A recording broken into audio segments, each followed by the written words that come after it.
আগামীকাল জামাই ষষ্ঠী। জামাই ষষ্ঠীর দিন ভুল করেও দাঁতে কাটবেন না যে 4টি সবজি, যা অত্যন্ত অশুভ বলে মনে করা হয়। জামাইকে এই 3টি উপহার দেওয়া থেকে বিরত থাকুন, যা অমঙ্গল বলে মনে করা হয়।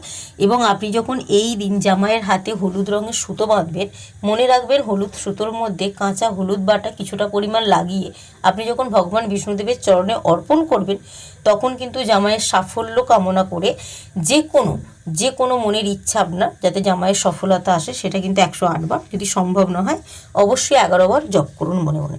তারপর এটাকে ভগবান বিষ্ণুদেবের চরণে স্পর্শ করে আপনি জামাইয়ের ডান হাতে বাঁধবেন, যদি মেয়ের বাঁধতে চান বাম হাতে বাঁধবেন, অত্যন্ত শুভ। এটিকে কিন্তু 1 সপ্তাহ রেখে দিতে পারেন, যদি সম্ভব না হয় 3 দিন রাখার পর কিন্তু যে কোনো পুকুর বা জলাশয়ে এটিকে ফেলে দিন।